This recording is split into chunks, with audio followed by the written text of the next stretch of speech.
Hello and welcome to episode 4 of the Pennant Chase podcast. This is Guy Bocci, the webmaster of PennantChase.com, and it is Inauguration Day today as I record this. Quite an interesting day, quite a change in leadership for our country, but we are definitely not going to be talking about that at all. As most of you who have been around the site for a while know, I sincerely discourage any non-baseball talk on the forums. Usually let it go for a little bit if it's a congenial, pleasant discussion, but when it gets heated or gets out of hand, which it typically tends to do, then the thread gets deleted. But here today we're going to talk strictly about Pennant Chase and about baseball. First off, apologies, and I'm surprised it's taken me this long into the new year to get a chance to record a podcast. But the first couple weeks back into the new year and back at the job were quite hectic and quite crazy, as I'm sure it was for many of you. Coming back from the holiday break is always an interesting time. So it's taken me a while to get an opportunity to do this. But what I wanted to do today was sort of do an audio version of my annual State of Pennant Chase, which I post in the blog section of the website. And before I get into the details of the State of Pennant Chase, I'm going to do something I don't normally do, and that's make a plea to all of you out there to spread the word a little bit about Pennant Chase in some key areas. In particular, the mobile app, which I'm really proud of. We launched now, I think, at the beginning of 2015, so it's been 2 full years of the new version of the mobile app being out there. And I noticed that, particularly on the iPhone store, we don't have, I think, any reviews, 1 or 2 maybe. And it's just the developer that we contracted with to get it done. It's such a cool app, and I know I've gotten such great feedback on it that I encourage anyone to jump onto the App Store and leave a review, leave an honest review. You can leave a bad one if you want, but obviously I'd prefer the good ones. And those of you who have an Android and use it on Android, same goes for you guys with the Google Play Store. Would love to see some positive reviews out there. There's also a website that I think is actually a pretty fascinating website, and this is something I also don't do very often. I don't promote other websites. I don't promote other sim games because, in my experience, other sim games don't want to promote Pennant Chase, so I don't really care to promote other games either. We've had quite a few instances where folks go onto the public boards and post about a different site. Some of them genuine, some of them disingenuous. Some of them you can tell are trolls, are coming onto the site and trying to promote a different site. Some of them are just our users who happen to stumble across a different game and want to talk about it. But again, I really don't tend to allow discussions of other games. And like I said, my reasoning for that is really because when I've tried to work in partnership with some other sites and some other forums, they have shot me down. So, but what I'm going to do today, which is a little different, is point you to a website called GM Games, and the link will be on the forums. I'll post it there, and there is a page for Pennant Chase on that site. That site lists a lot of, if not all of, the major sort of fantasy GM sports simulation type games for many different sports, and it's actually a pretty cool site. So even though I understand people might go there and poke around some other games, I don't really mind if you do that. I'm confident enough that Pennant Chase is mostly a superior product to everything else out there. So, but I would love it if people would go to that site and leave some reviews and leave a good score for us. That site's been really interesting to take a look at and just kind of traverse the competition, I've already been pretty well familiar with most of the baseball competition that we have. Not as familiar with some of the other sports. Not surprising to hear that really the other sports don't have much out there for product. As we mentioned in the last podcast, baseball is pretty unique in how well it lends itself to simulation games. Trying to create a simulator for a different sport is a significantly greater challenge. So it's not surprising that there are mostly baseball sites in the sort of fantasy sim world.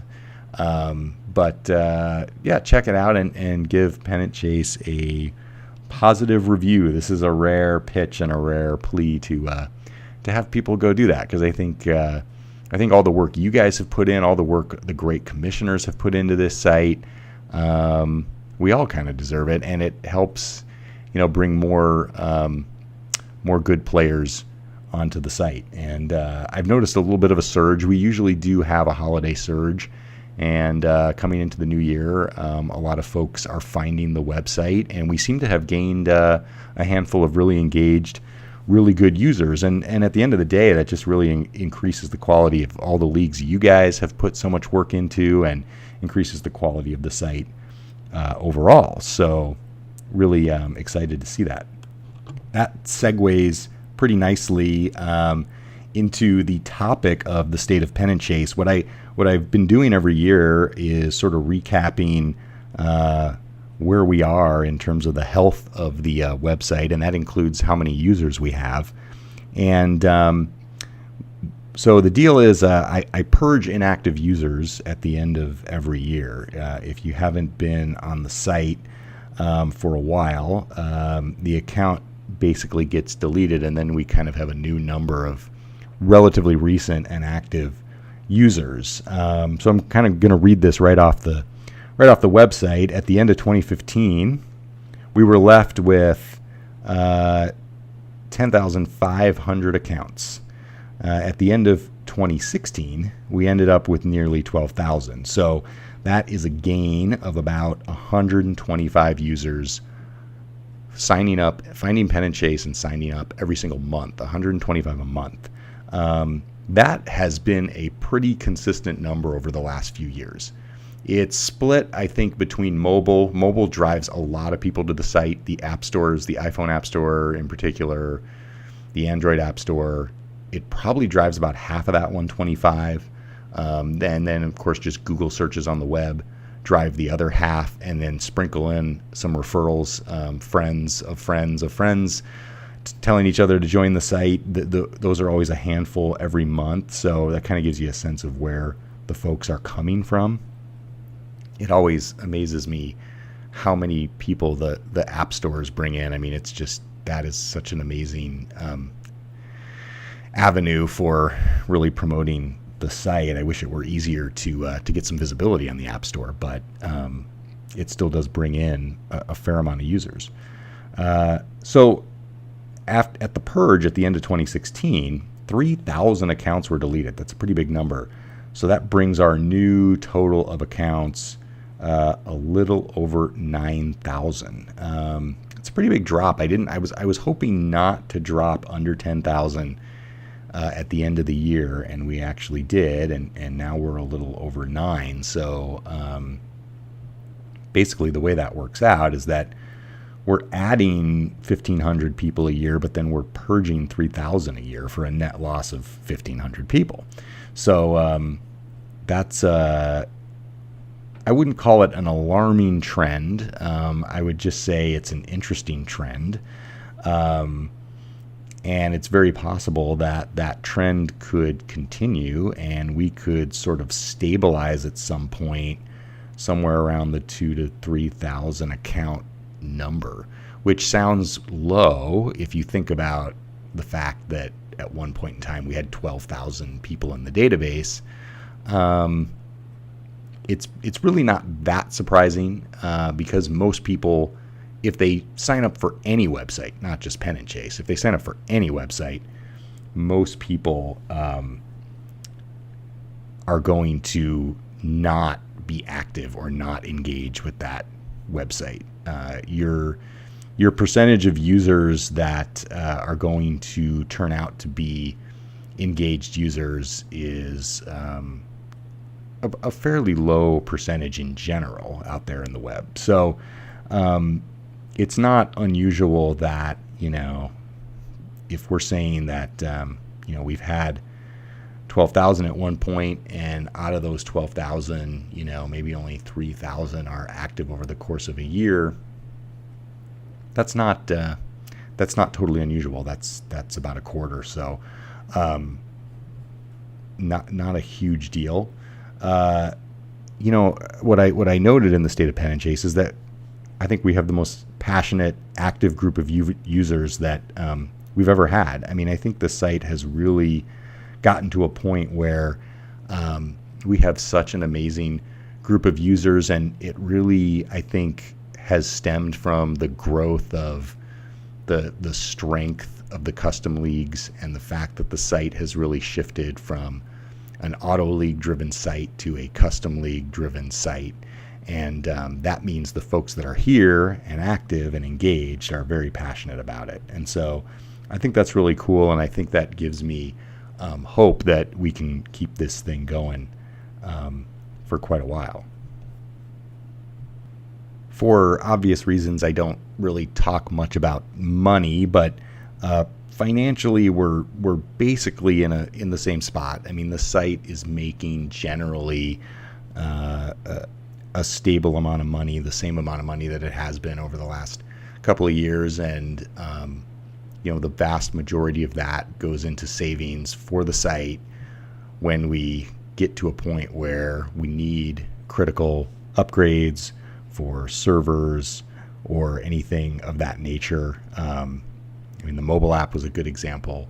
We badly needed a refresh there, and it was good to have that cash on hand to go ahead and hire someone to build the mobile app. So I try to do as much saving as possible just to protect against any future needs.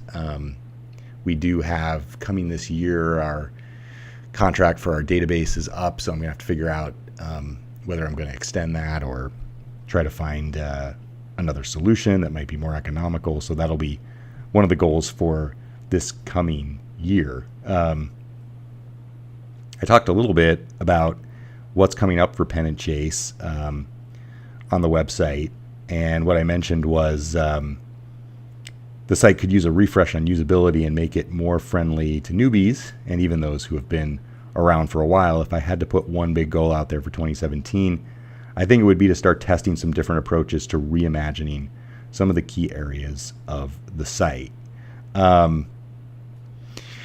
So yeah, I think that redesign is a really interesting subject, and for those of you who were around during the 2013 redesign launch, you remember what a complete debacle that was. What happened in 2013 is that I launched a major redesign of the site to make it both desktop and mobile friendly, which is an absolute requirement now in today's day and age. So it was actually absolutely vital that I made that move. I just didn't do it in the right way, because I launched it, I assumed everything would be fine, and it really wasn't. First of all, it was a little before everyone had kind of moved on to the modern browsers. So what I found when I launched it is that we had an awful lot of people still on some pretty old versions of like Internet Explorer. And the new redesign did not take very well to that particular browser and some of those older versions. And if I were to launch it today, I bet I would get almost no complaints, or very few, because there just cannot possibly be that many people still out there on like Internet Explorer 8 or 7 or something like that, or even 9. And if you are, please, for the love of God, get off it. Do something.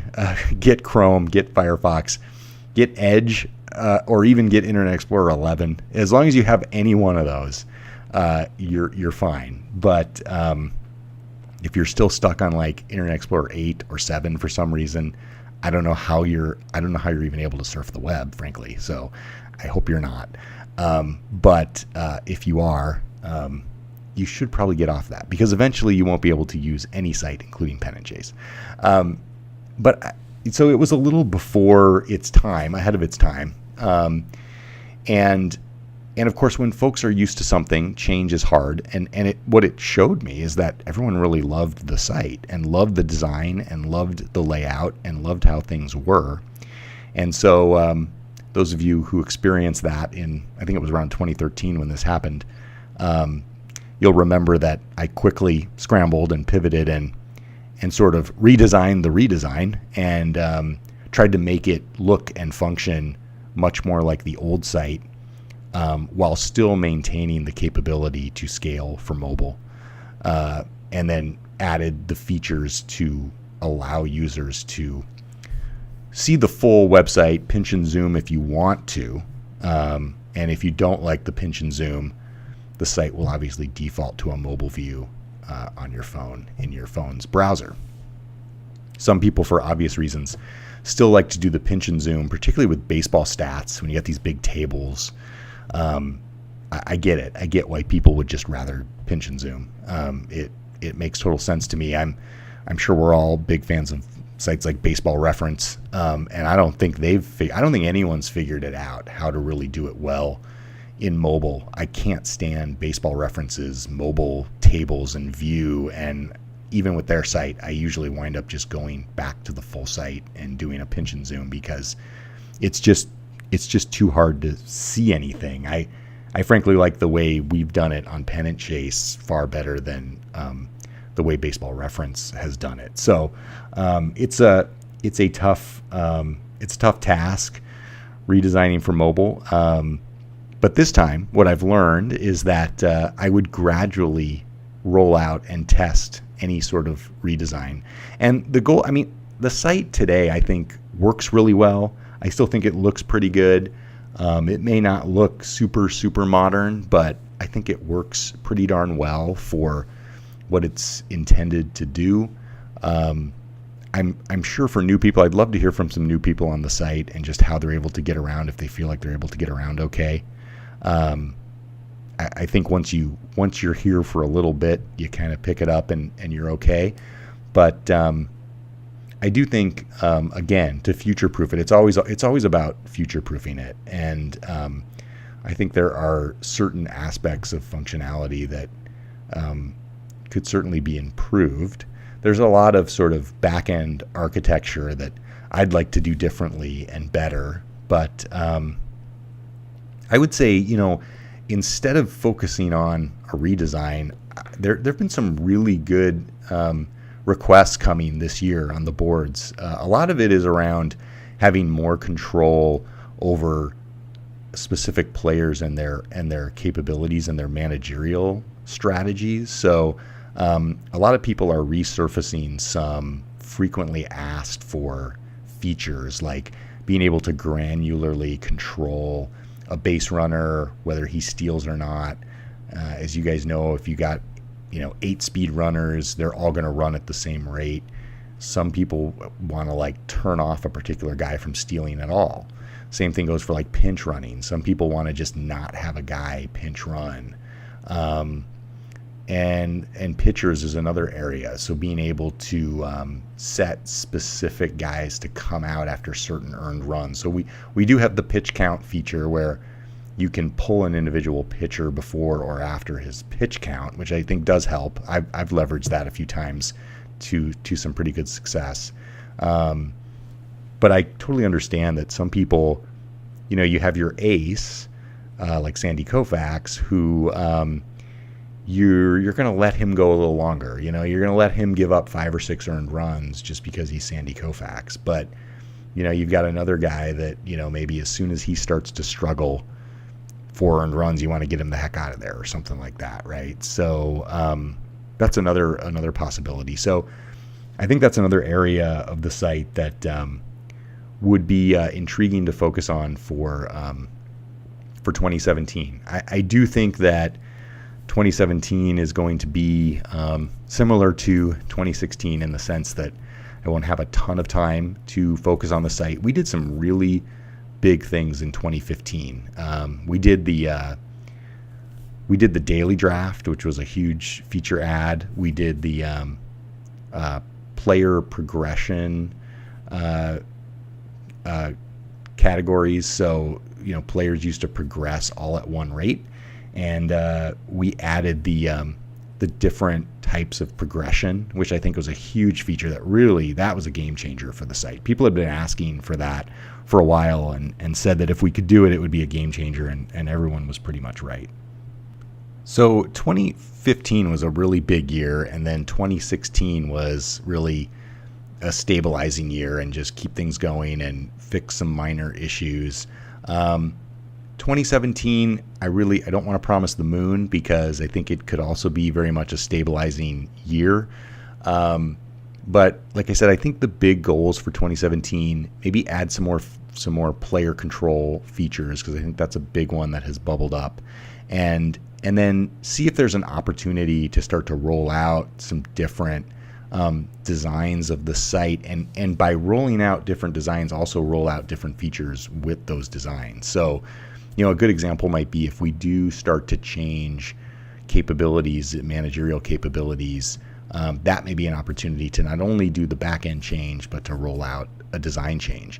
And my big goal is if I can do something somewhat significant and roll it out and make it sort of a fresh new approach to the game in some respects, I then would like to take advantage of that particular feature and try to promote that a little more and get some more folks onto the site, so that we have engaged people for all you guys out there running great leagues. And someone mentioned to me on the boards the other day that they really want to start to recognize some of the great commissioners, because we do get some lousy ones every now and then, although we've done a pretty good job filtering those lousy commissioners out. But I think that's a great idea, and I want to think about that and find a way to give a nod to some of the incredible commissioners that we have. And you guys have done a great job with your leagues. 2016 was another great year, and Pennant Chase is still going strong, and it's been an awesome 8 years for me, just having this site out there and being able to engage with you guys, and it's really been fun, and I'm just glad that it's able to continue, thanks to all of your support. And for those of you that donated last year, of course, a million thanks to you guys. You help keep this thing going, and ad rates are continuing to drop, and so it's hard to get the revenue out there. I'm also plugging away at that a little bit, trying to see if there's some different avenues we might have in terms of putting some different ads on the site that might help generate more revenue there. But all in all, we're doing well, and the site's doing well, and I think 2017 is going to be another exciting and interesting year at Pennant Chase. So I'm looking forward to it. Thanks again to all of you, and I will talk to you again at the next podcast.